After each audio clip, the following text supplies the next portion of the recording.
చంద్రబాబు నాయుడు గారు ఎన్డీఏ జనసేనతో కూటమి పెట్టుకున్నందుకు వైఎస్ఆర్సీపీ పార్టీలో కార్యకర్త దగ్గర నుంచి ఎమ్మెల్యేలు, మంత్రులు, ఎంపీలు, ముఖ్యమంత్రి స్థాయి వరకు టీడీపీకి ఓటు వేస్తే బీజేపీకి ఓటు వేసినట్టే అని చెప్పి ప్రచారం చేస్తున్నారు.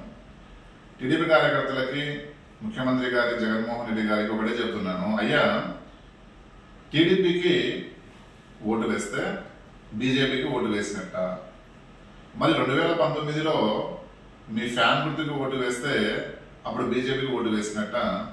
అంటే 2019 నుంచి 2024 వరకు ఆంధ్ర రాష్ట్రంలో వైసీపీ అధికారంలో ఉందా, లేదంటే బీజేపీ పార్టీ అధికారంలో ఉందా?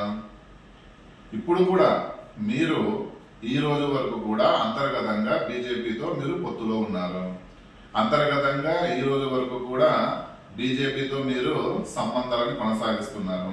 మీరు చేసిన ఈ అప్పులకి 12 లక్షల కోట్లు మీరు అప్పు చేస్తే ఆ అప్పుని ఎలా తీర్చాలి, ఆంధ్ర రాష్ట్రాన్ని ఎలా డెవలప్మెంట్ చేయాలి, అప్పుల్ని తీర్చాలన్నా, ఆంధ్ర రాష్ట్రాన్ని డెవలప్మెంట్ చేయాలన్నా, పోలవరాన్ని కట్టాలన్నా, ప్రత్యేక హోదా రావాలన్నా, రాజధాని నిర్మించాలన్నా, ఉద్యోగాలు ఇవ్వాలన్నా, కంపెనీస్ రావాలి అన్నా, ఆంధ్రప్రదేశ్ని దేశంలోనే one of the best state గా డెవలప్మెంట్ చేయాలి అన్నా ఖచ్చితంగా కేంద్ర సహకారం కావాలి, కేంద్రం నుంచి నిధులు రావాలి, కేంద్రం ప్రోత్సాహం కావాలి.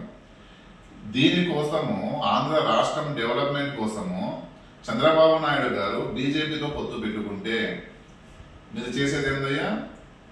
బీజేపీకి టీడీపీకి ఓటు వేస్తే బీజేపీకి వేసినట్టు ప్రచారం చేస్తారు.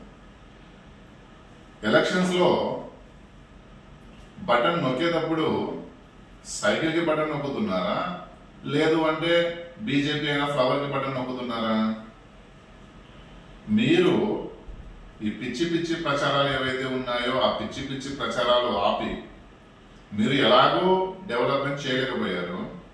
మా చంద్రబాబు నాయుడు డెవలప్మెంట్ చేయాలి, ఆంధ్ర రాష్ట్రాన్ని one of the best state గా ఉండాలి, రాజధాని కట్టాలి, పోలవరం పూర్తి చేయాలి, విద్యార్థులకు ఉద్యోగాలు ఇవ్వాలి, ప్రతిదీ కూడా పబ్లిక్ ని పూర్ టు రీచ్ చేయాలి, ప్రతిదీ కూడా డెవలప్మెంట్ కోసం ఆలోచించి ఆయన పొత్తు పెట్టుకుంటే ఈరోజు మీరు ఏమంటారు?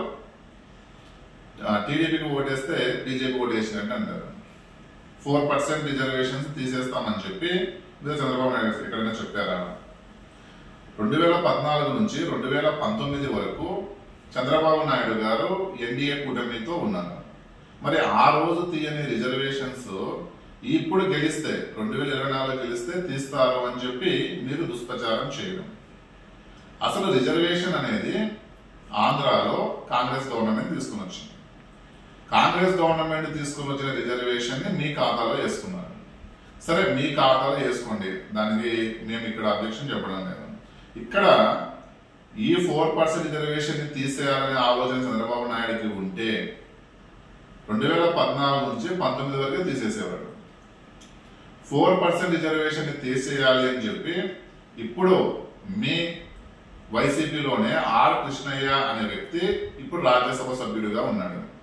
అతను హైకోర్టుకు వెళ్లి రిజర్వేషన్ తీసేయాలి ముస్లింస్లకి 4% అని చెప్పి హైకోర్టుకు వెళ్తే ఆ కేసుకు సంబంధించి చంద్రబాబు నాయుడు గారు దాదాపుగా 5 కోట్ల రూపాయలు ఖర్చు పెట్టి ముస్లింస్లకి కేసు ఫేవర్ గా వచ్చే విధంగా ఎవిడెన్స్ ని సబ్మిట్ చేసి ముస్లింస్ లో ఖచ్చితంగా 4% రిజర్వేషన్స్ ఉండాల్సిందే అని చెప్పి జడ్జిమెంట్ తెచ్చిన ఘనత చంద్రబాబు నాయుడు గారు. అలాంటిది ఈ రోజు మీరు చంద్రబాబు నాయుడు గారు 4% రిజర్వేషన్ తీసేస్తారని చెప్పి మీరు ఏ విధంగా ప్రచారం చేస్తారు? అసలు రిజర్వేషన్ అనేది స్టేట్ గవర్నమెంట్ కి సంబంధించింది. ఒక ఏపీలో మాత్రమే రిజర్వేషన్స్ అనేటివి ఉన్నాయి, మిగతా రాష్ట్రాలలో రిజర్వేషన్స్ లేవు.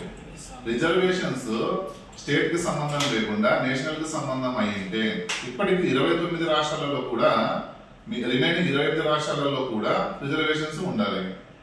మరి ఏపీలోనే ఎందుకు ఉన్నాయి?